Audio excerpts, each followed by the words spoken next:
Hello student, कैसे हैं? Hope so आप सभी लोग बहुत अच्छे होंगे, घर पे रह के अच्छे ढंग से पढ़ाई कर रहे होंगे। आज हम लोग स्टार्ट करेंगे एक नए चैप्टर को जिसका नाम है photosynthesis in plants. Okay, photosynthesis in higher plants also. ठीक है, तो इसी चैप्टर को हम लोग स्टार्ट करते हैं और देखते हैं कि इसके अंदर क्या क्या चीज़ों को हमें पढ़ना है, इस चीज़ों को एक्सप्लोर करते हैं। ठीक है,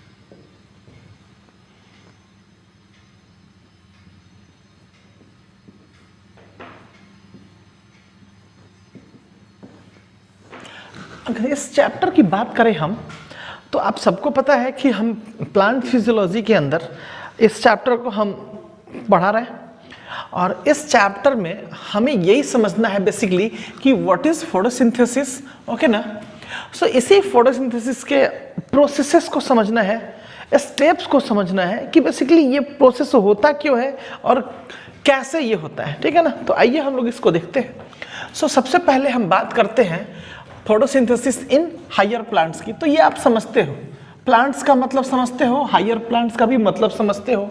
और ये जो फोटोसिंथेसिस होता है कहाँ पे होता है? प्लांट्स के अंदर ही होता है, इसी की बात कर रहे हैं। दूसरी बात, अब हम जिस वर्ड के ऊपर आए हैं वो है फोटोसिंथेसिस। ध्यान से सुनना, देखना, क्योंकि ऑलमोस्ट इस वर्ड को अगर समझ लिए तो ऑलमोस्ट आधा यही पे फोटोसिंथेसिस हम लोग खत्म कर लिए।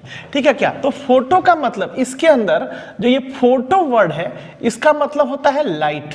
ठीक है क्या?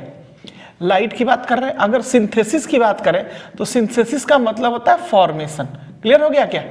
तो फोटो सिंथेसिस यानी लाइट के थ्रू समथिंग फॉर्म्ड। अब समथिंग क्या फॉर्म्ड हो रहा है, इसी चीजों को तो सीखना है इस चैप्टर्स के अंदर, और इसके लिए डिफरेंट प्रोसेसेस क्या है उसी चीजों को हम लोग बात करेंगे। ठीक है ना? तो बेसिकली लाइट के प्रेजेंस में कोई एक चीजों का फॉर्मेशन हो रहा है और जिसको प्लांट्स कर रहे हैं, इसी चीजों को हम इस फोटोसिंथेसिस इन हायर प्लांट्स में पढ़ेंगे। तो अगर सिंपल सी बात है, अगर सिंथेसिस को अगर हम समझे, एक्सप्लेन किया जाए इस वर्ड को, तो हम लोग कहेंगे यही बात कि इट इज अ प्रोसेस। अब ये प्रोसेस है, अब किस टाइप का प्रोसेस है तो एक एक करके इनके सारी चीजों को पढ़ लेते हैं। It is a process. अब कैसा प्रोसेस? तो पहला ये एक्टिव ट्रांसपोर्टेशन प्रोसेस है। कैसा? एक्टिव और डाउनहिल नहीं, अपहिल प्रोसेस है। क्या है? Uphill transportation process.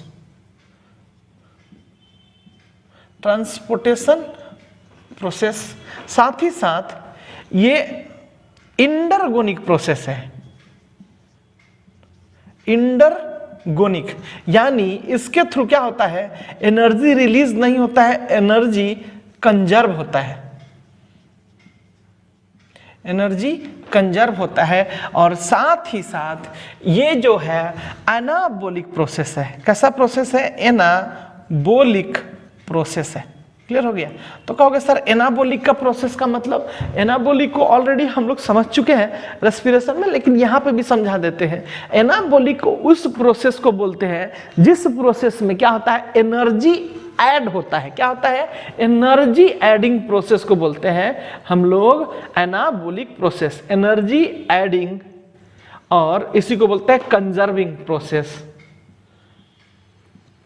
Conserving process को ही हम लोग बोलते हैं एनाबोलिक प्रोसेस। क्लियर हो गया क्या? अच्छा, इसको कौन से लोग हैं जो परफॉर्म करेंगे? जिंदा लोग, मुर्दा लोग, या जो लिविंग है या नॉन लिविंग है? ऑब्वियस, इसको लिविंग ही कर सकते हैं, यानी इसको हम कहेंगे बायोलॉजिकल ऑर्गेनिज्म। इसको परफॉर्म करेंगे। यानी डिफरेंट टाइप ऑफ प्लांट्स की बात कर ले, यूग्लिनोइड्स की बात कर ले, यही सारे लोग जो है इसको परफॉर्म करेंगे। और साथ ही साथ ये रिडॉक्स प्रोसेस है। कैसा प्रोसेस है? रिडॉक्स प्रोसेस है। अच्छा, अब रिडॉक्स कहने का मतलब ये हुआ मेनली कि रिडक्शन प्लस ऑक्सीडेशन। ठीक है क्या? Reduction plus oxidation. ठीक है क्या? अब आप लोगों को बहुत ही अच्छे तरीके से पता होगा, केमिस्ट्री के अंदर भी बहुत अच्छे से ये चैप्टर ही है करके रिडॉक्स रिएक्शन करके पढ़ना है। और अगर जो अभी भी नहीं पढ़े हैं उनको हम बता देते हैं। इस रिडक्शन प्रोसेस में मेनली क्या होता है? एडिंग ऑफ हाइड्रोजन यानी प्रोटॉन्स का एडिंग होता है। और ऑक्सीडेशन की बात करें तो किसका एडिंग होता है? ऑक्सीजन का एडिंग होता है। ठीक है ना? लेकिन ये जो हमारा फोटोसिंथेसिस प्रोसेस है, इस प्रोसेस की अगर हम बात करें, तो इस प्रोसेस के अंदर मेनली क्या होता है? रिडक्शन होता है। मेनली क्या होता है?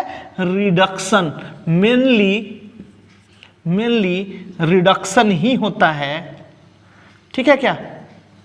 मेनली रिडक्शन ही होता है। ठीक है क्या? तो अब अगर हम इस फोटोसिंथेसिस को एक्सप्लेन करें अब एज अ डेफिनेशन के तौर पे, तो कहेंगे क्या कि photosynthesis is a active endergonic anabolic biological and redox process in which mainly reduction processes takes place that is associated with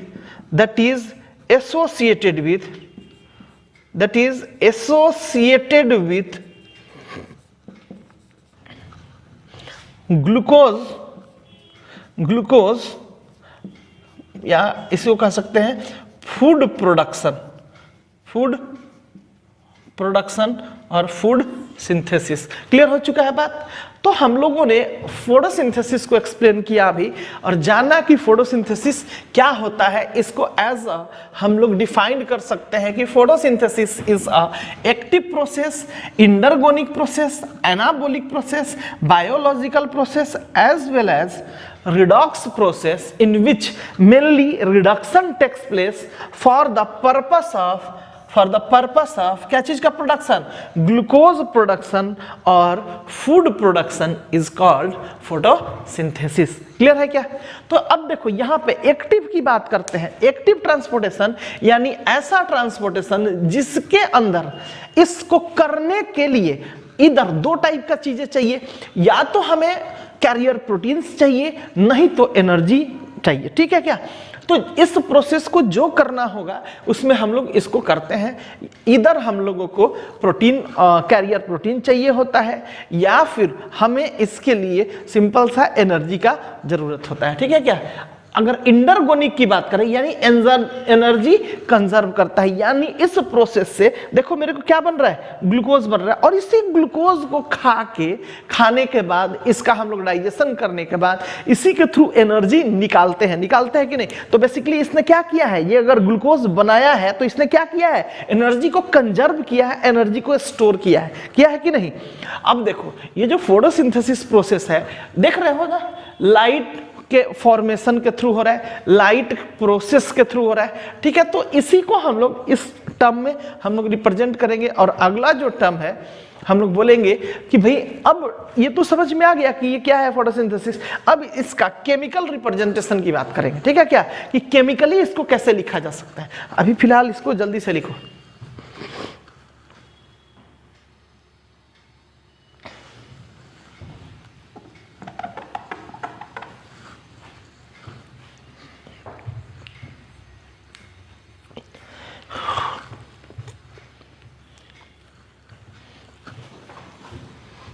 अब देखो हम लोगों ने इसके बारे में क्या करना है? 6CO2 plus 12H2O। ठीक है क्या?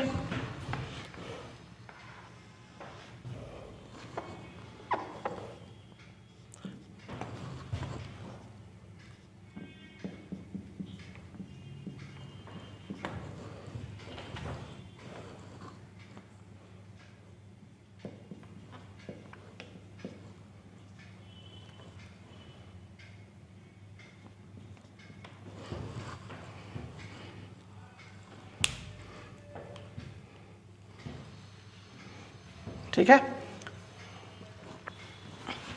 अब देखो बेसिकली हम लोगों ने देखा कि एज हम अगर फोटोसिंथेसिस करने जाते हैं, ये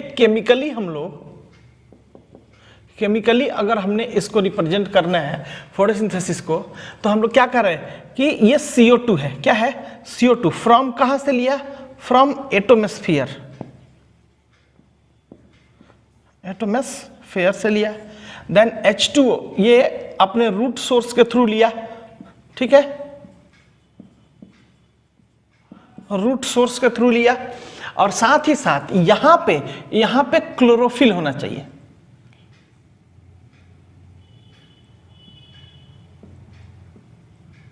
क्लोरोफिल इसने लिया, और किसके प्रेजेंस में क्लोरोफिल लिया, सनलाइट के प्रेजेंस में, किसके प्रेजेंस में, सनलाइट के प्रेजेंस में इन्होंने लिया, ठीक है क्या, सनलाइट के प्रेजेंस में, और सनलाइट यहां पे आके हिट करेगा, ठीक है क्या, इंटर करेगा सनलाइट, सन, और ये हमारा लाइट है, ठीक है क्या, सनलाइट है, एंड देन क्लोरोफिल है, ठीक है क्या, ये सनलाइट भी है, देन क्लोरोफिल है। अब देखो इसके बाद जो ये बन रहा है, ये देखोगे यही है क्या, हमारा ग्लूकोज का फॉर्मेशन हुआ है, ठीक है क्या, साथ ही साथ ये क्या चीज का फॉर्मेशन हुआ है, H2O का फॉर्मेशन हुआ है, यानी ये वाटर का फॉर्मेशन हुआ है, ठीक है क्या, ये वाटर बना है, और ये हमारा ऑक्सीजन बना है,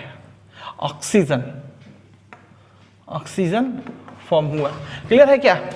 अब देख रहे हो यहां पे कि एज अ रॉ मटेरियल जब फोटोसिंथेसिस करना होता है, तो केमिकली इसको रिप्रेजेंट करने के लिए यहां कार्बन डाइऑक्साइड कहां से लिया जा रहा है, एटमॉस्फेयर से लिया जा रहा है, साथ ही साथ रूट सोर्स से वाटर को इसके साथ ऐड किया जा रहा है, और इसी के थ्रू क्लोरोफिल के प्रेजेंस में और सनलाइट के थ्रू जो लाइट आ रहा है, सन के थ्रू जो लाइट आ रहा है, उसके प्रेजेंस में ये क्या चीज बना रहा है, ग्लूकोज का फॉर्मेशन कर रहा है। कहां पे करा रहा है, ग्लूकोज का फॉर्मेशन करा रहा है, ठीक है, कहां करा रहा है, अब ये तो समझने वाली चीजें हैं, यानी ये लीफ के पास होता है, साथ ही साथ जहां भी ग्रीन पार्ट होता है, स्टेम अगर ग्रीन है तो वहां पे भी हो सकता है, ठीक है क्या, मतलब जहां जहां क्लोरोफिल प्रेजेंस है वहां पे हमारे ग्लूकोज का फॉर्मेशन होगा, क्लियर है, और साथ ही साथ वाटर भी बनेगा, और ये वाटर क्या होता है, रिलीज हो जाता है, ठीक है, क्योंकि बहुत ज्यादा ये बनते नहीं है, एज अ प्रोडक्ट हमें क्या मिला,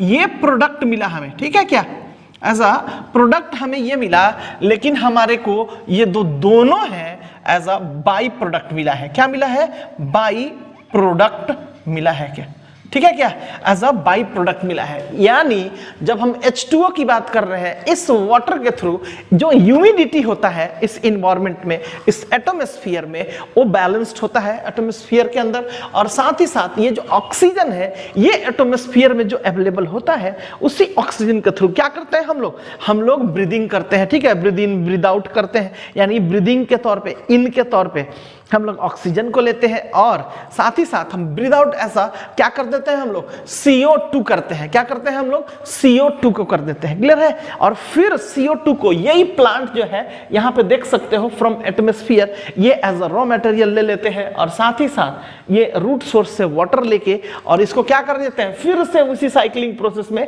लाइट एनर्जी के साथ क्लोरोफिल को मिला के, और basically glucose and then by product as a water and oxygen बनाते हैं। क्लियर हो गया, जल्दी है इसको लिखो। अब जो दूसरी बात है, इसी के साथ जो दूसरा बात है, हम लोग ये कहना चाहते हैं कि बेसिकली अब यहां पे तुम लोग थोड़ा ध्यान दो और देखो भी कि हम लोगों ने करना क्या है, समझना क्या है इस चीजों को। तो यहां पे तुम लोग देख रहे हो बेसिकली कि यहां पे CO2 है, H2 है, यानी O2 का सोर्स दो जगह है, यानी ऑक्सीजन इससे भी लिया जा सकता है, ऑक्सीजन इससे भी लिया जा सकता है, और इधर भी देखो हर एक जगह पे ऑक्सीजन प्रेजेंस है, ठीक है क्या, C6H12O6 H2O के अंदर भी O है क्या, देखो, और यहां पे भी O2 है। क्लियर हो गया क्या, यस और नो, हाँ, अब क्लियर हो गई बात। तो अब दूसरी बात समझने वाली ये है कि कौन सा वाला ऑक्सीजन किसके पास गया है, ठीक है क्या, यही इंपॉर्टेंट बात है, ठीक है क्या। और इसके लिए बहुत सारे साइंटिस्ट लोगों ने एक्स के ऊपर एक्सपेरिमेंट किया था, और इसके बारे में भी हम लोग आगे के टॉपिक्स में बात करेंगे अभी। लेकिन हालांकि तुम लोग को यह बात बता दे, जान जाओ, है ना, क्योंकि ये जो CO2 है, CO2 का जो O है, ये जो गया हुआ है O, बेसिकली ध्यान दोगे इसको, अब ये जो O है ये गया हुआ है इनके पास भी, और यही O गया हुआ है किसके पास, वाटर वाला के पास भी। समझ में आ रहा है क्या, क्लियर हो चुका है बात। यानी देख सकते हो ये जो कार्बन डाइऑक्साइड वाला ये जो ऑक्सीजन है, ये किसके पास गया है, ग्लूकोज के पास भी गया है, एज वेल एज वाटर के पास भी गया हुआ है। लेकिन जो ये CO2 है, इन एक्चुअल ये O2 जो आया हुआ है, ध्यान से देखोगे, ये O2 जो आया हुआ है ये किसके थ्रू आया हुआ है, ये वाटर के थ्रू आया हुआ O2 है। समझ में आ रहा है कि जब इसका वाटर का लाइसिस हुआ था, यानी वाटर जब टूटा था डिफरेंट मॉलिक्यूल्स के अंदर, तो इसका हाइड्रोजन तो इन लोगों ने यूज किया है, लेकिन इसके अंदर का जो ऑक्सीजन है एज अ बाई प्रोडक्ट जो कि एटमॉस्फेयर में मिलता है, वो कहां से आता है, H2O से आता है। समझ में आ रहा है, यानी जो हम लोग ऑक्सीजन एब्जॉर्ब करते हैं एटमॉस्फेयर से, वो इन एक्चुअल जब प्लांट ने अपना ग्लूकोज का फॉर्मेशन किया था उसके H2O वाले पार्ट से हम लोग को मिलता है। क्लियर हो चुका है बात। हाँ, तो ध्यान रखने वाली बातें हैं, ये क्वेश्चन पूछा हुआ है, आएगा भी, ठीक है ना। तो थोड़ा सा इसके अंदर जो लिखे हुए उसके अंदर मॉडिफिकेशंस करो, ठीक है।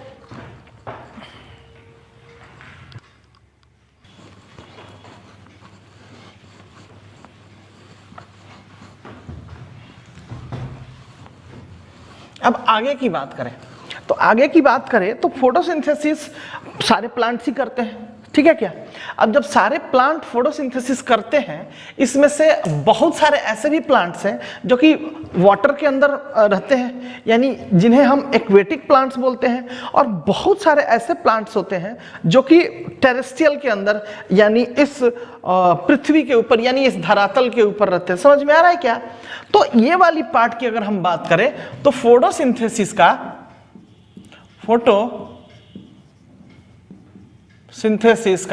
कंट्रीब्यूशन की बात करें, तो इसके अंदर फोटोसिंथेसिस कंट्रीब्यूशंस में दो टाइप से होगा। हम इसको एक्सप्लेन करेंगे, और ये कहेंगे कि सबसे ज्यादा जो फोटोसिंथेसिस होता है वो किसके थ्रू होता है, एक्वेटिक प्लांट्स के थ्रू। किसके थ्रू, एक्वेटिक प्लांट्स के थ्रू सबसे ज्यादा हमारे को फोटोसिंथेसिस देखने को मिलता है, और इससे कम जो होता है टेरेस्ट्रियल प्लांट के थ्रू होता है। क्लियर हो गया क्या। टेरेस्ट्रियल प्लांट कहने का मतलब है क्या, यानी जो कि हमें पानी को छोड़ के, यानी धरातल के ऊपर, मिट्टी के ऊपर जो मिलते हैं उन्हें हम बोलते हैं टेरेस्ट्रियल प्लांट। क्लियर हो गया। अब देखो, ये अगर हम बात करें टेरेस्ट्रियल प्लांट का, तो सिर्फ और सिर्फ इनका कंट्रीब्यूशन कितना है, ओनली 10% कंट्रीब्यूशन है फोटोसिंथेसिस में, ठीक है क्या। लेकिन अगर हम एक्वेटिक प्लांट्स की बात करें तो ये टोटल 90% जो कंट्रीब्यूशंस है किसका है, ये एक्वेटिक प्लांट्स का है, ठीक है क्या। क्लियर हो रहा है बात। हमने बोला क्या कि ओनली 10% सिर्फ और सिर्फ टेरेस्ट्रियल प्लांट के थ्रू होता है, और एक्वेटिक प्लांट्स के थ्रू कितना होता है, 90% होता है। क्लियर है क्या। तो इस तरीके से हम लोग समझे। ये थोड़ा सा अजीब सा फैक्ट तुम लोग को भी लग रहा होगा, लेकिन ये डैम ट्रूथ है और ये सही भी बात है, ठीक है क्या। लेकिन इससे आगे और सरप्राइजिंग बात ये है कि इस 90% में से भी 80% जो फोटोसिंथेसिस कंट्रीब्यूशंस होता है वो मैराइन प्लांट्स के थ्रू होता है। किसके थ्रू होता है, मैराइन वाटर प्लांट्स के थ्रू। किसके, मैराइन वाटर प्लांट के थ्रू होता है, ठीक है। यानी जो समुद्र के अंदर प्लांट्स वगैरह मिलते हैं उनके थ्रू सबसे ज्यादा 80% फोटोसिंथेसिस इन्वॉल्व रहते हैं ये लोग, और 10% ही सिर्फ और सिर्फ एक्वेटिक में भी सिर्फ 10% कौन से लोग हैं, फ्रेश वाटर प्लांट, ठीक है। फ्रेश वाटर प्लांट इन्वॉल्व रहते हैं। क्लियर हो गया बात? तो only 10% that are involve in photosynthesis, कौन? फ्रेश वाटर प्लांट्स, और 80% जो होते हैं मेराइन वाटर प्लांट्स जो होते हैं फोटोसिंथेसिस में इन्वॉल्व होते हैं। जल्दी से लिखोगे, थोड़ा सा इसको और, हालांकि इसको और एक्सप्लोर करेंगे, ठीक है क्या, कि किस टाइप ऑफ प्लांट्स, मतलब जो भी डिफरेंट टाइप ऑफ प्लांट्स हैं उनको भी हम लोग एक्सप्लेन करेंगे इसमें।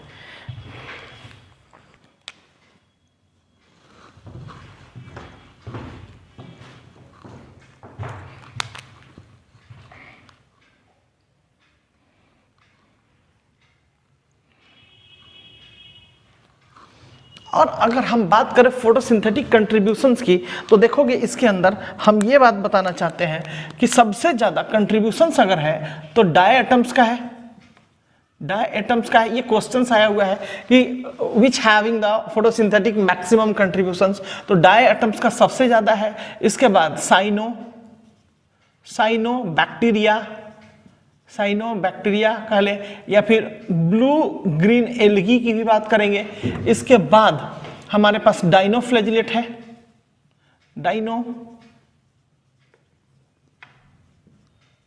डाइनोफ्लैजिलेट्स है, और सबसे कम किसका है? अदर्स प्लांट का। इसके बाद अदर्स प्लांट्स हैं, ठीक है क्या।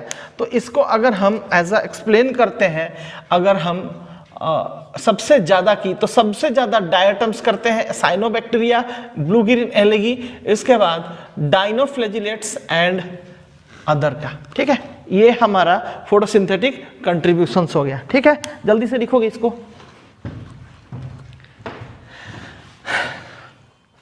और अब अगर हम तो आगे की बात करें तो फोटोसिंथेटिक एफिशिएंसी की बात करेंगे। देखोगे इधर फोटो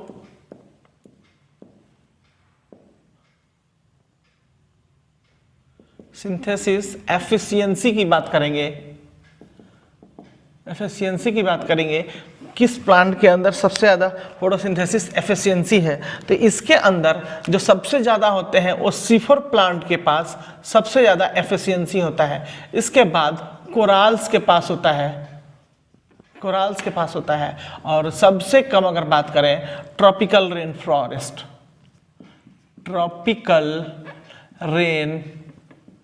फॉरेस्ट।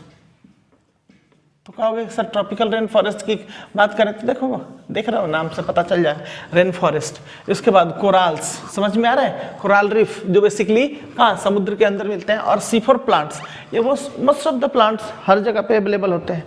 तो इनके एफिशिएंसी की बात करें तो ये भी एक क्वेश्चन आया हुआ है, और ये भी एक क्वेश्चन आया हुआ है इनके एफिशिएंसी के कंसर्न में, ठीक है। तो ये दोनों क्वेश्चन है, ध्यान देना इस चीजों को। तो हम लोगों ने यहाँ पे अभी क्या सीखा, थोड़ा सा देख लेते हैं। फोटोसिंथेसिस इन हायर प्लांट्स के अंदर हम लोगों ने अभी तक इसके डेफिनेशन को डिफाइन किया और बोला क्या कि फोटोसिंथेसिस जो है एक बेसिकली बायोलॉजिकल प्रोसेस ही है, साथ ही साथ ये एक्टिव ट्रांसपोर्टेशन प्रोसेस है, यानी अपहिल प्रोसेस है, देन इंडरगोनिक प्रोसेस है, और साथ ही साथ ये रिडॉक्स प्रोसेस भी है। यानी रिडॉक्स में मेनली रिडक्शन एंड ऑक्सीडेशन की बात कर रहे थे, लेकिन मेनली रिडक्शन एंड ऑक्सीडेशन में भी रिडक्शन मेनली हैपन होता है इसके अंदर, और साथ ही साथ ये डिफरेंट टाइप ऑफ या हम कह सकते हैं कि मल्टी स्टेप प्रोसेसेस है, ठीक है। इसके बाद हमने इसके अंदर बात किया कि फोटोसिंथेसिस अगर हम केमिकली रिप्रेजेंट करें तो कैसे रिप्रेजेंट करेंगे, और इसके लिए रॉ मटेरियल्स क्या होगा। तो हम लोगों ने बताया था कि CO2 चाहिए इसके लिए, देन H2O चाहिए। अब CO2 H2O दोनों को क्या करेंगे, कंबाइंडली अगर हम लेंगे as a source, as a raw material, as a substrate, then इसके साथ क्लोरोफिल और सनलाइट आएगा, और उसके कॉम्बिनेशन से सारे लोग एक साथ अमलगमेट करेंगे और इसके बाद बनाएंगे ग्लूकोज C6H12O6, एंड साथ ही साथ H2NO2 का फॉर्मेशन होगा, जिसमें ये जो H2O है एंड ग्लूकोज है, ये जो होते हैं कार्बन डाइऑक्साइड के थ्रू ऑक्सीजन सोर्स आता है, लेकिन जो ये हमारे पास जो O2 आता है, जो ऑक्सीजन हम लोग ऑब्जर्व करते हैं एटमॉस्फेयर से, वो बेसिकली ये H2O के थ्रू आया हुआ होता है, ठीक है क्या। इतनी सारी चीज सीखी है। इसके बाद हमने बोला कि फोटोसिंथेसिस कंट्रीब्यूशंस किसके पास सबसे ज्यादा होता है, यानी aquatic plants have more efficiency photosynthesis का कंपेयर टू टेरेस्ट्रियल प्लांट, यानी जो प्लांट पानी में रहते हैं उनका ज्यादा है, और जो मिट्टी के ऊपर रहते हैं, यानी जो 10% है उनका, ठीक है क्या।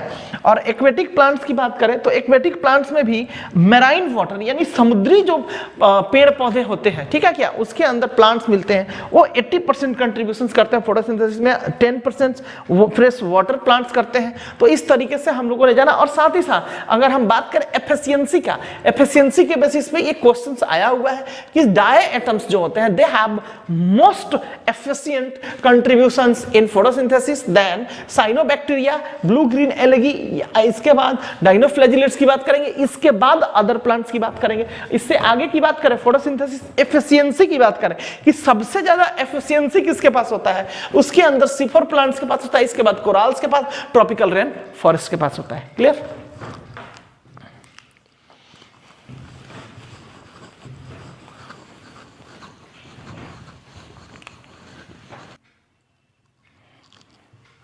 सम ऑफ द पॉइंट्स अगर बात करें हम इसके अंदर, जैसे तुम्हारे बुक के पास भी दिया हुआ है, ठीक है, और उसी के बेसिस पे कुछ एक पॉइंट्स को लिखेंगे। जैसे हमने एक पॉइंट्स बोला कि इसके अंदर जोसेफ प्रिस्टले, ठीक है,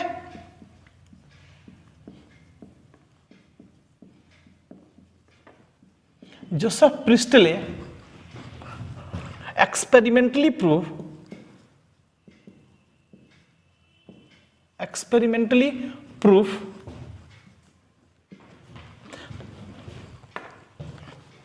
presence of air in photosynthesis,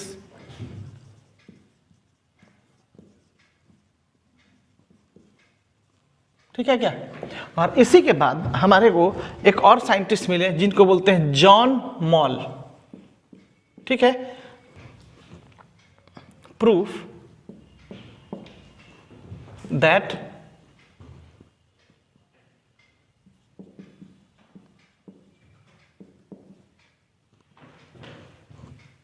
essentiality of CO2 in photosynthesis,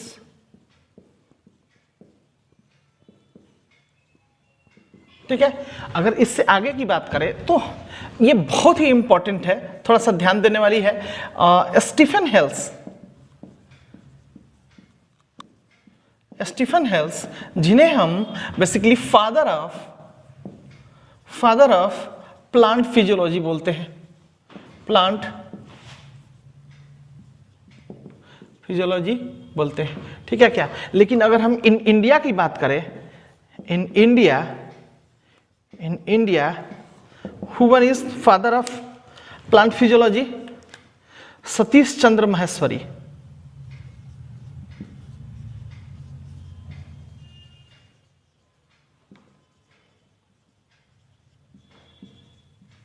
Satish Chandra Maheshwari, ठीक है क्या। तो इतनी सारी चीजें हम लोगों ने फोटोसिंथेसिस में ये की पॉइंट्स है, लाइक जोसेफ प्रिस्टले, जैसा कि हम लोग ऑलरेडी आप लोग अभी बुक में भी बताएंगे, ठीक है क्या। एंड देन जॉन मॉल ने भी प्रूफ किया था एसेंशियलिटी ऑफ CO2 के बारे में, एंड देन एयर के बारे में इन्होंने प्रूफ किया था, ठीक है क्या। देन अगर स्टीफन हेल्स की बात करें एंड देन इंडिया के अंदर सतीश चंद्र माहेश्वरी की बात करें, ध्यान देना इसको, ठीक है। और इन्होंने बेसिकली प्लांट के अंदर प्लांट मोलिकुलर बेसिस को बहुत अच्छे से एक्सप्लेन किया था, ठीक है। जल्दी से लिखोगे एज वेल। अब एक दूसरी बहुत इंपॉर्टेंट, जॉन इंजनहाउस,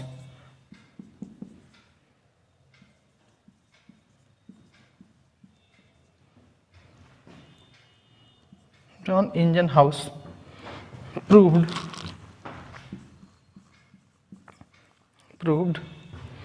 that sunlight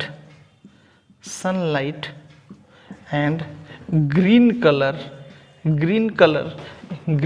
की बात करें, यानी ग्रीन कलर यानी ये इन्होंने क्लोरोफिल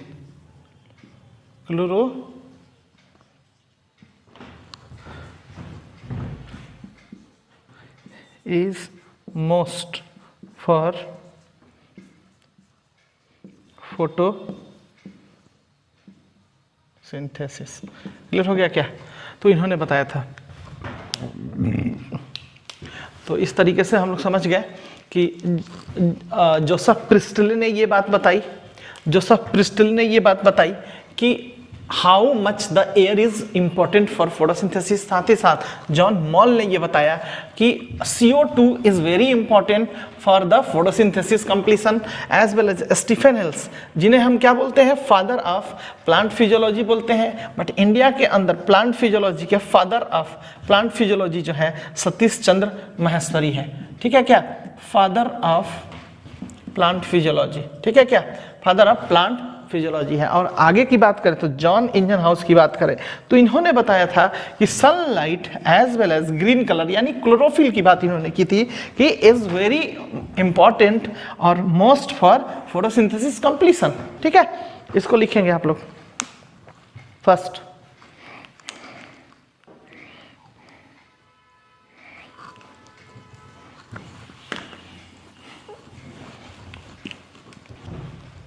वॉन नेल एक और साइंटिस्ट थे जिन्हें हम कहते हैं पायोनियर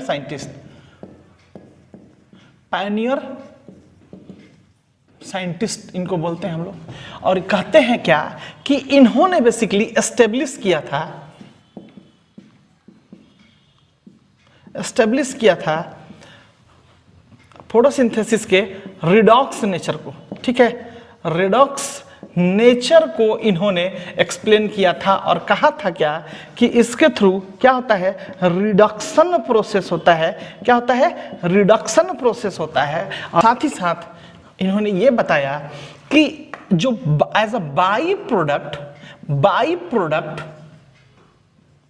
प्रोडक्ट हमें O2 मिलता है, इसका जो सोर्स है O2 का जो सोर्स है, बेसिकली सोर्स की अगर हम बात करें तो ये CO2 नहीं है, ये CO2 is not a source of O2, जो कि बाई प्रोडक्ट हमारे को फोटोसिंथेसिस में मिलता है। क्लियर हो गया क्या, फोटोसिंथेसिस में मिलता है।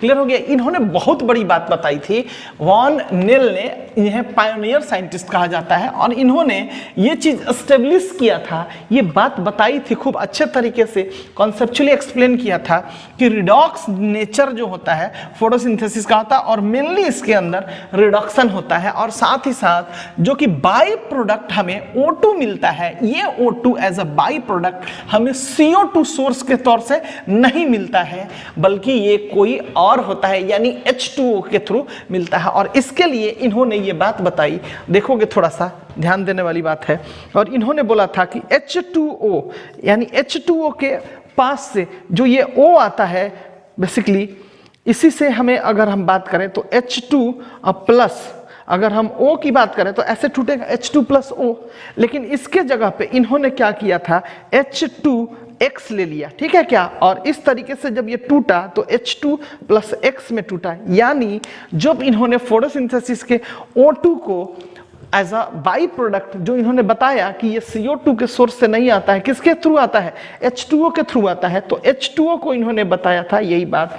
जैसे देख लोगे H2O के जगह पे इन्होंने क्या किया, H2X, समझ में आ रहा है, और H2S ले लिया, यानी यहाँ पे एज अ हमें जो हमें X मिला, O वाला मिला, और यहाँ पे जो XS जो था, S जो हमारे को S ये मिला, वो क्या वाला था, O वाला मिला। ठीक है क्या, तो इस तरीके से इन्होंने ये बात बताई थी। देखोगे इधर ये H2O है, यानी टूटेगा H2 प्लस O। ठीक है क्या, इसी के अंदर में टूटेगा, और साथ ही साथ H2, हालांकि O में नहीं टूटेगा। ये कहोगे कि सर O सिंगल थोड़े ना होता है, हाँ बिल्कुल O2 के फॉर्म में ही होता है, यानी हाफ O2 के फॉर्म में होगा। तो कुछ इसी तरीके से हम समझाना चाह रहे हैं कि हाफ O2 के फॉर्म में ही होगा, हाफ के फॉर्म में ही होगा ये। ठीक है ना, तो ये चीज वेल नोन है, ये समझने वाली बातें हैं। ठीक है क्या, तो यही चीजें इन्होंने प्रूव किया था कि H2O में से जो ये H होता है और प्लस हाफ O2 यानी एक O जो होता है ऑक्सीजन का एक मॉलिक्यूल्स, ये यहाँ से निकलता है और यही जाके एज अ बाई प्रोडक्ट हमें O2 के तौर पे मिलता है, न कि CO2 वाला मिलता है। ठीक है क्या? तो इस चीज़ों को इन्होंने एक्सप्लेन किया था वॉन नेल साहब ने। तो वॉन नेल ने क्या चीज़ एक्सप्लेन किया था, जो कि पायोनियर साइंटिस्ट थे, इन्होंने बताया था रिडॉक्स नेचर को और फोटोसिंथेसिस के, और इन्होंने बताया था कि मेनली ये क्या होता है, रिडक्शन होता है। क्या होता है? मेनली रिडक्शन होता है। और साथ ही साथ इन्होंने दूसरी बात बताई थी कि बाई प्रोडक्ट जो एज अ O2 निकलता है, जो कि सोर्स CO2 से ना होके हमारे को कहां से मिलता है, H2O से मिलता है। जल्दी से लिखिएगा इसको। और साथ ही साथ इन्होंने इसी के बेसिस पे ये बात बताई थी, और इन्होंने इस तरीके से इसको बेसिकली एक्सप्लेन किया था। कहा था क्या कि CO2 प्लस H2X जो था, तो H2X इन्होंने लिया और इसके थ्रू क्या बनेगा हमारे को, C6H12O6, और प्लस इसके थ्रू जो X निकला था, ये X यहाँ पे बाहर आ गया था। तो इसी से ये प्रूव होता है, ये ग्लूकोज तो बन गया, ये ग्लूकोज तो बन गया, लेकिन ये जो बाहर निकला था ये हमारे को X निकला था। ठीक है ना? इसी के बारी बारी से करके उन्होंने देखा था। क्लियर है? अब दूसरी बात, अब हम आगे की बात करें तो एक और साइंटिस्ट हुए जिनका नाम था रूबेन एन कानन। इन्होंने एक्सपेरिमेंटली प्रूफ किया इस बात को।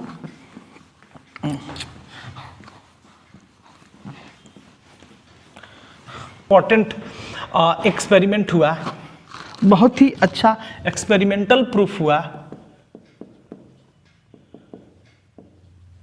एक्सपेरिमेंटल प्रूफ आया, जिसके थ्रू ये पता चला, किन्होंने किया था ये, रूबेन एन कानन ने, रूबेन एंड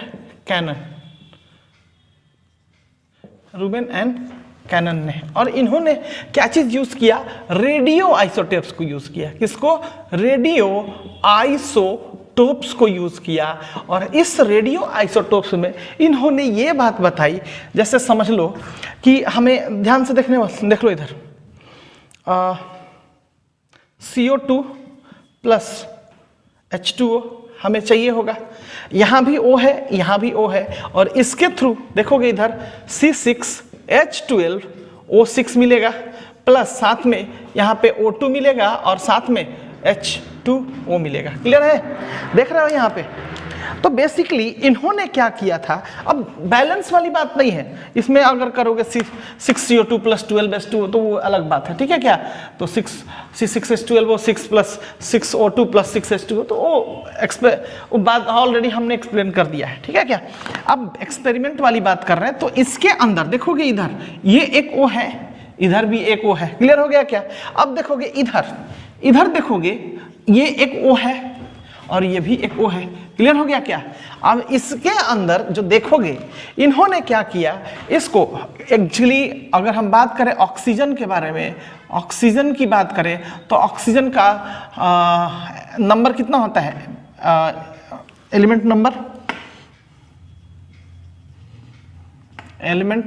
नंबर इसका कितना होता है, O2 का, ऑक्सीजन का 8। और इसकी अगर हम बात करें, यानी इसके आइसोटोप्स की बात करें, तो दो टाइप का आइसोटोप्स हो सकता है। ठीक है क्या? एक होता है ऑक्सीजन ऐसा क्या हमारे को O8, oxygen as a O8, लेकिन इसका मोलिकुलर वेट अलग अलग हो जाएगा, तो इसी को हम लोग बोलते हैं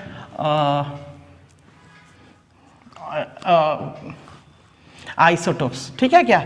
अब इसकी बात करें तो एक 16 हो सकता है और एक क्या हो सकता है, 18 हो सकता है। ठीक है क्या? एक 16 एंड 18। तो जो इन्होंने CO2 ने जो यूज किया, वो इन लोगों ने यूज किया 16 वाला, देखोगे इधर ध्यान से, 16 वाला यूज किया, और इसके अंदर जो हम लोगों ने यूज किया वो 18 वाला यूज किया। कौन सा वाला यूज किया? 18 वाला यूज किया। और इसके थ्रू जो प्रोडक्ट बना और जो बाद में पता चला, तो दिखा ये कि इसके पास कौन सा था, एक्चुअली ये 16 था, इसके पास भी 16 था, और सिर्फ किसके पास 18 था, 18 इसके पास वाला था। ठीक है क्या? तो इस तरीके से ये बात पता चला रेडियो एक्टिव एलिमेंट्स के थ्रू कि O2 comes from H2O source। H2O source. Clear हो गया?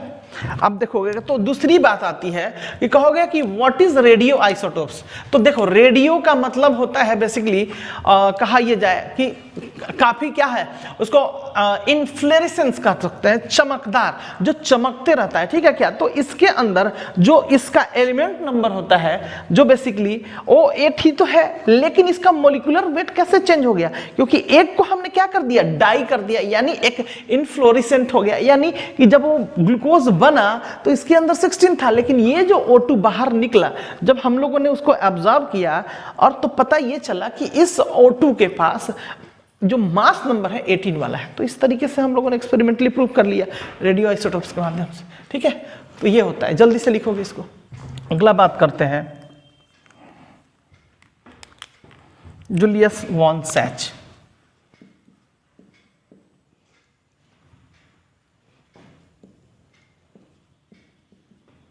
जूलियस वॉन सैच ने भी कुछ एक एक्सपेरिमेंटली चीज़ों को बताया, और बताया क्या कि देखो इसके थ्रू, फोटोसिंथेसिस के थ्रू जो प्रोडक्ट बनता है, कुछ एक डिफरेंट टाइप का प्रोडक्ट बनता है, जिसमें एक बनता है जिसको बोलते हैं हम लोग ग्लूकोज, ठीक है क्या, क्लियर हो चुका है। इसके बाद दूसरा जो बनता है सुक्रोज बनता है, ठीक है, और तीसरा जो बनता है वो बनता है स्टार्च, क्लियर है।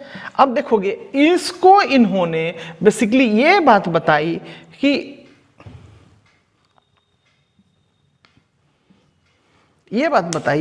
देखो ये दो तरीके का चीज होता है, यानी फर्स्ट जो फॉर्म प्रोडक्ट हो रहा है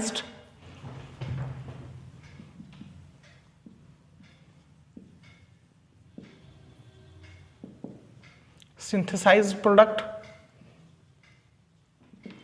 first synthesised product, first stable and then first transported product,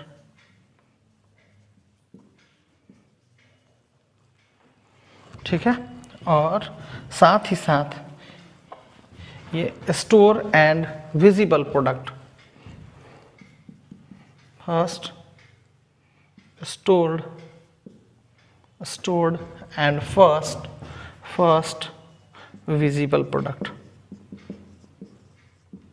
ठीक है क्या। तो देखोगे इसके हिसाब से जूलियस वॉन सैच ने ग्लूकोज के बारे में बताया, सुक्रोज के बारे में बताया और स्टार्च के बारे में बताया, और इन्होंने यही बात बताया कि फोटोसिंथेसिस में बेसिकली हमारा जो ग्लूकोज बना और ग्लूकोज से ट्रांसफॉर्म करके ये क्या चीज में बना, सुक्रोज में बना। और ये क्या चीज के लिए यूज करते हैं हम लोग, ट्रांसपोर्ट करने के लिए। यानी प्लांट एक फॉर्म से, यानी एक लोकेशन से दूसरे लोकेशन में अगर ग्लूकोज को भेजना है तो किस फॉर्म में भेजता है, सुक्रोज के फॉर्म में भेजता है, क्योंकि ये कैसा प्रोडक्ट है, स्टेबल प्रोडक्ट है, ये रिएक्टिव नहीं होता है, काफी स्टेबल होता है, इसके साथ रिएक्शन करना पॉसिबल नहीं होता है जब तक कि ये खुद ब खुद ये चाहे नहीं टूटना, ठीक है क्या। तो इसीलिए हम लोग एज अ ट्रांसपोर्टिंग मटेरियल जो प्लांट यूज करता है वो कौन यूज क्या है, सुक्रोज है। और अगर हम बात करें स्टार्च की जो कि स्टोर होता है, साथ ही साथ ये विजिबल भी होता है, इसको हम लोग क्या बोलते हैं, स्टार्च बोलते हैं, ठीक है। जल्दी से लिखोगे।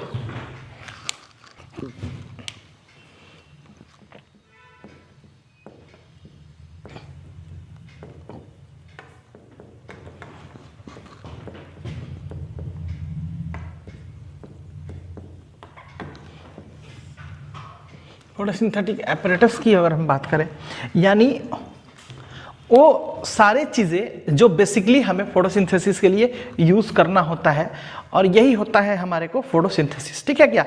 अब इस फोटोसिंथेसिस अगर एपरेटस की बात करें तो इसके अंदर मेनली जो है हम दो चीज़ों के बारे में बात करेंगे। और पहला जो चीज़ है इसके बारे में ये है हमारा पिगमेंट, ठीक है क्या, पिगमेंट की बात करेंगे, and second one is light की बात करेंगे, ठीक है क्या। ये दो इंपॉर्टेंट हमारे को एपरेटस चाहिए फोटोसिंथेसिस परफॉर्म करने के लिए, ठीक है। अब फोटोसिंथेसिस एपरेटस में जो फोटोसिंथेसिस का डिफरेंट टाइप ऑफ पिगमेंट्स होता है, ये फिर से दो टाइप का होता है, ठीक है क्या, फिर से दो टाइप का पिगमेंट्स होता है। और इसमें जो हमारा पहला पिगमेंट्स होता है इसको हम लोग बोलते हैं एसेंशियल पिगमेंट। एसेंशियल पिगमेंट की बात करेंगे, ठीक है। और दूसरे की बात करें तो एक्सेसरीज पिगमेंट की बात करें,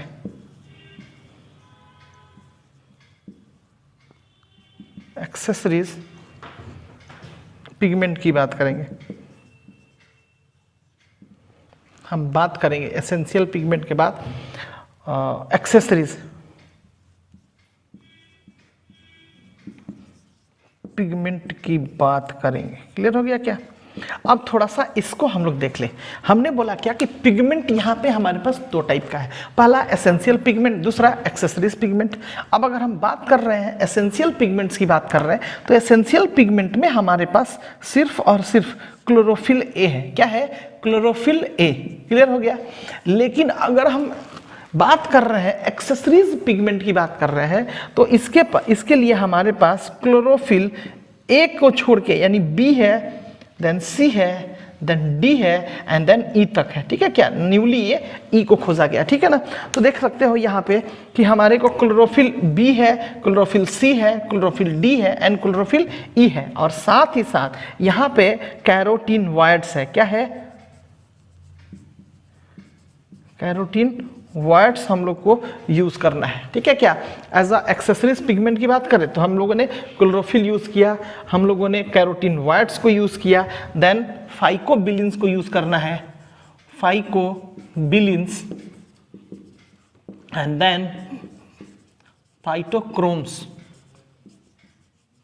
क्रोम्स हम लोगों ने यूज करना है। तो ये हमारा फोटोसिंथेटिक एपरेटस हुआ, जिसमें हम लोगों ने फोटोसिंथेटिक एपरेटस की बात करें तो हम लोगों ने इसे दो पार्ट में डिवाइड किया है। पहला पिगमेंट, यानी वो वैसा जो कि कह सकते हैं हम लोग कि जो कलर को रखता है। ठीक है? और वो वैसा कलर जो कि क्या करेगा? लाइट को ऑब्जर्व करेगा, एसेंशियली लाइट को ऑब्जर्व करेगा। बिना इसके नहीं पॉसिबल है, इस पिगमेंट के बिना फोटोसिंथेसिस पॉसिबल नहीं है। तो जैसे अगर हम बात कर रहे हैं पिगमेंट की तो इसके अंदर फिर से हमने क्लासिफाई किया है और कहा है क्या कि एक जो होता है एसेंशियल पिगमेंट है, यानी जितना भी टाइप का, जितना भी प्लांट्स है जो फोटोसिंथेसिस करता है बिना क्लोरोफिल ए के नहीं कर सकता है फोटोसिंथेसिस, चाहे वो देखने में ग्रीन हो चाहे देखने में ग्रीन नहीं हो। समझ में आ रहा है क्या हम क्या बोलना चाह रहे हैं? यानी बहुत सारा प्लांट्स ऐसा देखे होंगे तो तुम लोग के दिमाग में ऑब्वियस यही क्वेश्चन आता होगा कि सर आप कह रहे हो कि ग्रीन प्लांट के लिए ही क्लोरोफिल की जरूरत होती है। तो हमने बहुत सारा ऐसा प्लांट्स भी देखा है जिसका लीफ जो होता है कि व्हाइट ग्रीन कलर का नहीं होता है, ग्रीन कलर को छोड़ के अदर कलर्स में होता है। ठीक है क्या? तो अदर कलर में उनके लिए भी क्या ये जरूरी है क्लोरोफिल ए?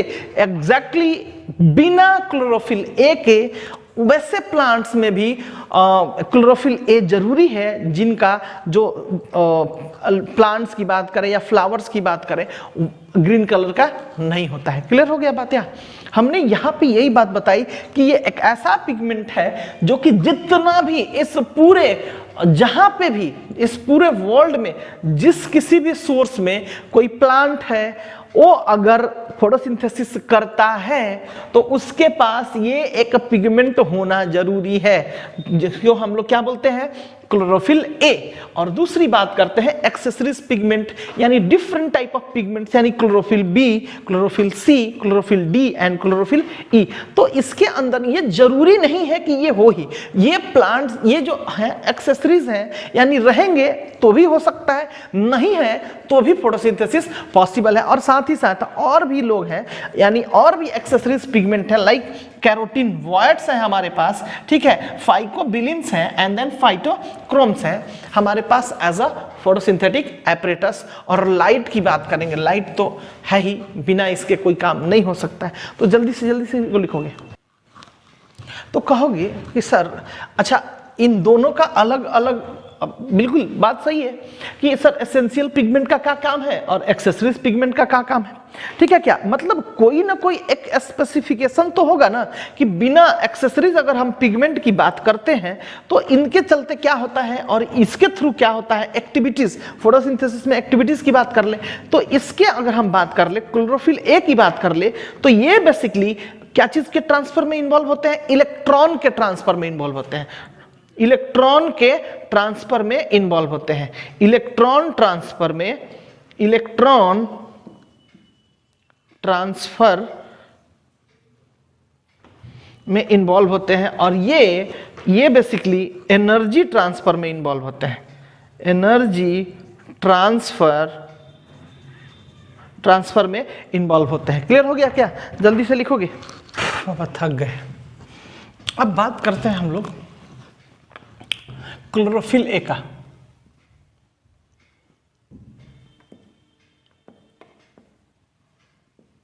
क्लोरोफिल ए की बात करते हैं, ठीक है क्या?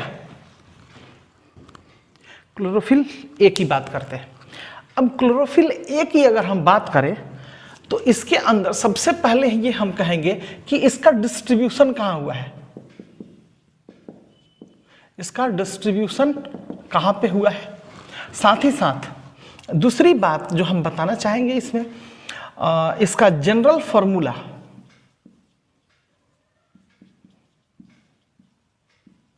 जनरल फॉर्मूला की बात करेंगे। इसके बाद इसका वेवलेंथ,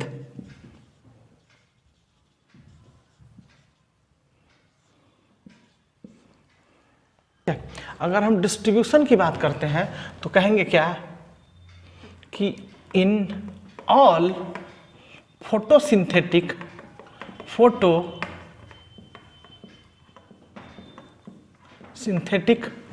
प्लांट, इन ऑल फोटोसिंथेटिक प्लांट, ठीक है। अगर जनरल फार्मूला की बात करें तो हम कहेंगे C5H72O5N4Mg। क्लियर हो गया क्या? अगर वेवलेंथ की बात करें तो इसका वेवलेंथ जो है 432/620 नैनोमीटर होता है। क्लियर हो गया क्या? इससे आगे की बात करें तो हम बोलेंगे क्या क्लोरोफिल ए के बारे में कि इसको रिप्रेजेंट कैसे किया जाता है। रिप्रेजेंट कैसे किया जाता है, तो रिप्रेजेंट करने की अगर हम बात करें तो इसको हम लोग यूजुअली क्लोरोफिल ए से रिप्रेजेंट करते हैं। क्लियर हो गया क्या? देखो इधर क्लोरोफिल ए के बारे में हम बताना चाहते हैं, क्लोरोफिल ए के बारे में हम बताना चाहते हैं और कहें क्या कि इसका डिस्ट्रीब्यूशन यानी कहाँ पे ये मिलता है, तो in all photosynthetic plant whether they are green or not, whether they are green or not, ठीक है क्या? इससे आगे की बात करें तो इसका जनरल फॉर्मूला जो होता है ये देख लो C55H72O5N4Mg, ठीक है। तो थोड़ी सी चीजें ध्यान रखना, हमने जितना भी क्लोरोफिल के बारे में बात किया यानी क्लोरोफिल ए के बारे में बात किया, क्लोरोफिल बी के बारे में बात किया, क्लोरोफिल सी के बारे में बात किया, क्लोरोफिल डी के बारे में बात किया या क्लोरोफिल ई के बारे में ही बात किया, इन सब के पास एक चीज जो कॉमन है वो है N4Mg। समझ में आ रहा है क्या? क्योंकि N4Mg के थ्रू ये क्या करेंगे, porphyrin ring and phytol tail का फॉर्मेशन किया जाता है, जिसको हम लोग अभी देखेंगे, ठीक है क्या? इनको अभी अच्छे तरीके से हम बताते हैं। तो इनका जो फॉर्मूला होता है C55H72O5N4Mg और इनका जो वेवलेंथ, इनका जो रेंज होता है 430 नैनोमीटर टू 620 नैनोमीटर तक होता है। और अगर हम बात करें इसका रिप्रेजेंट करने की तो ये क्लोरोफिल ए से रिप्रेजेंट किया जाता है। जल्दी से लिखोगे।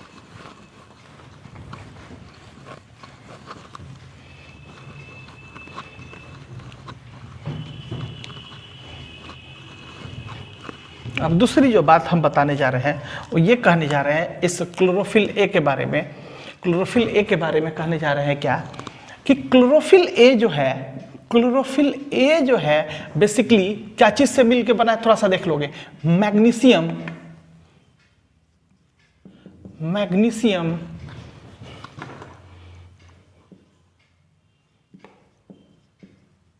Perforin ring plus phytol tail ring से मिलके बना है, ठीक है क्या?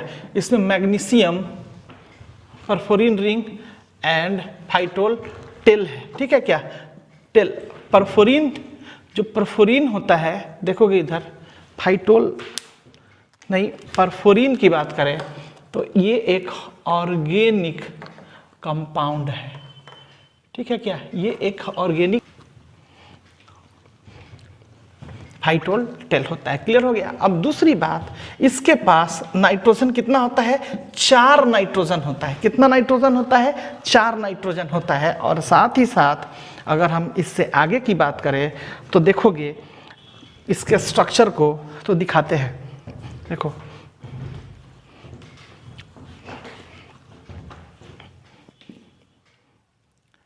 N, ये Mg हमारा बीच में होगा, इसके बाद चारों तरफ नाइट्रोजन प्रेजेंस होगा। ठीक है क्या। अब ये एक नाइट्रोजन, ये एक नाइट्रोजन, ये एक नाइट्रोजन, ये एक नाइट्रोजन। क्लियर है क्या, देख रहे हो इधर। अब दूसरी बात, ये इसके साथ अटैच, ये इसके साथ, ये इसके साथ, ये इसके साथ। अब देखोगे इसके अंदर बेसिकली 4 टेट्रापाइरोल रिंग है। क्या है, 4 नाइट्रोजन है और साथ ही साथ ये एक रिंग का फॉर्मेशन करते हैं, तो इसीलिए इनको टेट्रापाइरोल रिंग बोलते हैं। क्या बोलते हैं हम लोग, टेट्रापाइरोल रिंग, इसको टेट्रापाइरोल रिंग बोलते हैं। क्लियर हो गया क्या। चूंकि 4 होता है इसीलिए इनको हम लोग टेट्रापाइरोल रिंग बोलते हैं। और इसके अंदर अब ध्यान दोगे, इसके अंदर जो बेसिकली 2 जो बॉन्ड होता है, 2 बॉन्ड होता है, वो होता है कोऑर्डिनेट बॉन्ड, और 2 जो होता है कोवैलेंट बॉन्ड होता है। ठीक है क्या। तो ये बेसिकली जो 2 होते हैं ये कोऑर्डिनेट बॉन्ड होते हैं, कोऑर्डिनेट बॉन्ड से अटैच्ड होते हैं। और जो 2 होते हैं स्पेसिफिकली ये 2 ये कोवैलेंट बॉन्ड होते हैं, कोवैलेंट बॉन्ड से अटैच्ड होते हैं। और इसी के थ्रू यहाँ पे एक टेल आके लग जाता है जिसको हम लोग बोलते हैं फाइटोल टेल। ठीक है क्या। और इस पोजीशन को हम लोग हेड बोलते हैं। ठीक है, इस पोजीशन को हम लोग हेड बोलते हैं। क्लियर है। अच्छा, क्लियर नहीं हुआ, इसको पहले ये वाला लिख लो, पहले लिख लो। ठीक है, पहले इसको हम लोग समझ लेते हैं। क्लोरोफिल ए मैग्नीशियम परफोरिन रिंग, जो कि परफोरिन रिंग क्या है, ऑर्गेनिक कंपाउंड है, और साथ ही साथ एक फाइटोल टेल के फॉर्मेशन से बना है। ठीक है क्या। देखो इधर, और इसके अंदर कितना होता है, नाइट्रोजन 4 होता है। कितना होता है, 4 नाइट्रोजन को हम लोग यूज करते हैं, इसीलिए हम लोग इसको क्या बोलते हैं, टेट्रापाइरोल रिंग। कितना पाइरोल रिंग, 1 2 3 4, देखोगे 4, इसीलिए हम लोग इसको बोलते हैं टेट्रापाइरोल रिंग। क्लियर है। अब दूसरी बात, जब इसकी हम बात कर रहे हैं तो जल्दी से इसको लिख के, अब देखो दूसरी बात, अब इसके थ्रू बॉन्ड वाली बात खत्म हो गई। अब इसके साथ हम देखो समझा रहे हैं। अब ये समझ लो यहाँ पे कि Mg हमारा यहाँ सेंटर में है, इसके चारों तरफ, यहाँ चारों तरफ देखोगे तो यहाँ नाइट्रोजन यहाँ पे भी है, नाइट्रोजन यहाँ पे भी है। क्लियर है। अब देखोगे तो ये जो नाइट्रोजन है ये भी एक नाइट्रोजन है, और ये नाइट्रोजन के साथ ये अटैच्ड है, ये नाइट्रोजन के साथ ये अटैच्ड है, यानी टेट्रापाइरोल रिंग प्रेजेंट है ना।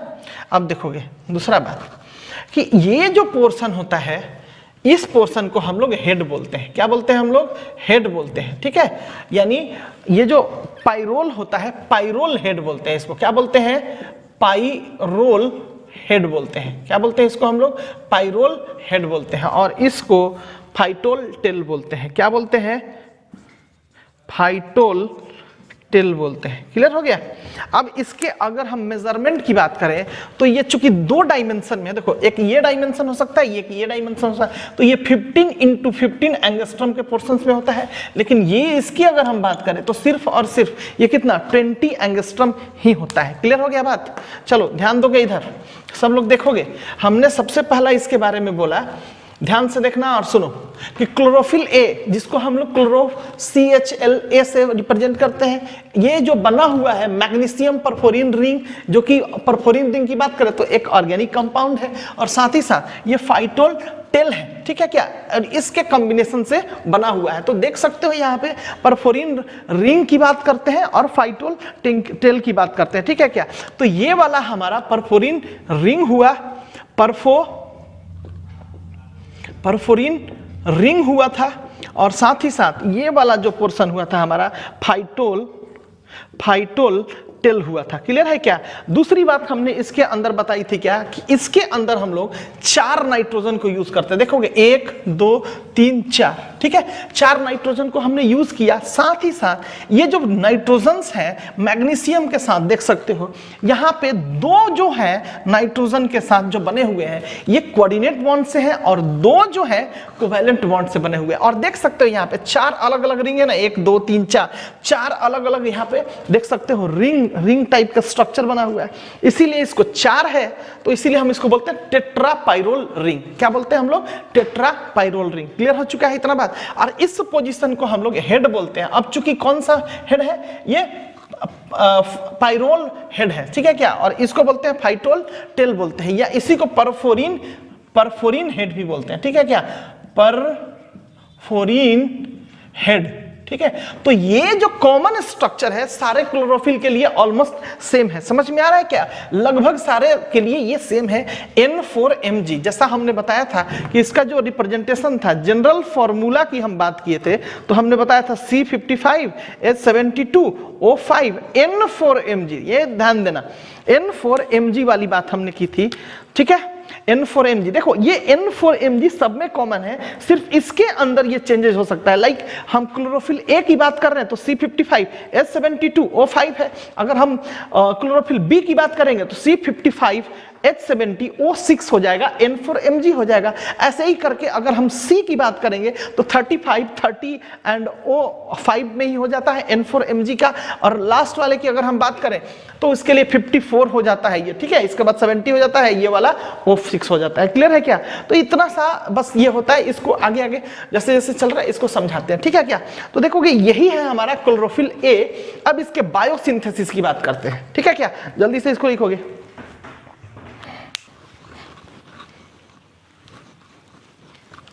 और इसके अब हम बायोसिंथेसिस की बात करते हैं। Biosynthesis of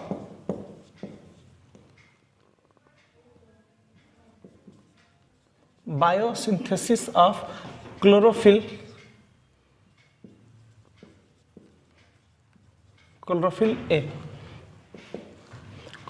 A। इसके अंदर क्या होता है,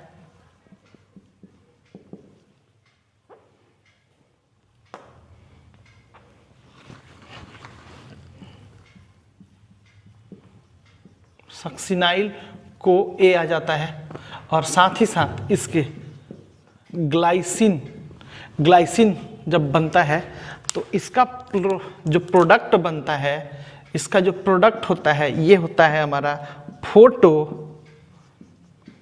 क्लोरोफिल, ठीक है क्या। ये फोटो क्लोरोफिल बन जाता है A। और इसके बाद ये लाइट के प्रेजेंस में ये क्या बन जाता है, क्लोरोफिल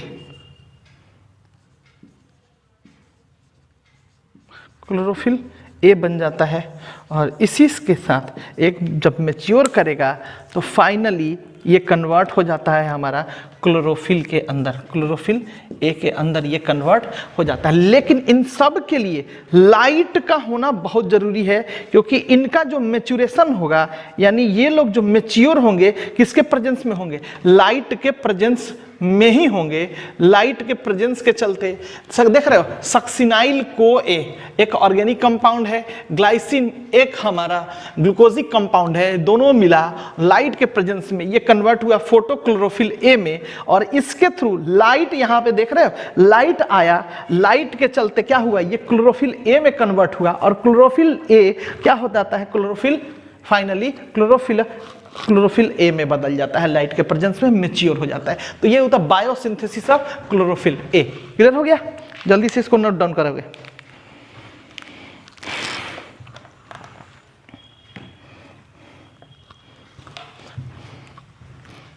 अगर हम इसकी बात करें, इसके पिगमेंट की बात करें, ध्यान से देखोगे तो इसके थ्रू जो पिगमेंट आएगा, जो कलर आएगा, कलर ये जो दिखाएगा वो कैसा होगा, ब्राइट और ब्लू ग्रीन। कैसा, ब्राइट, कैसा कलर दिखाएगा ये,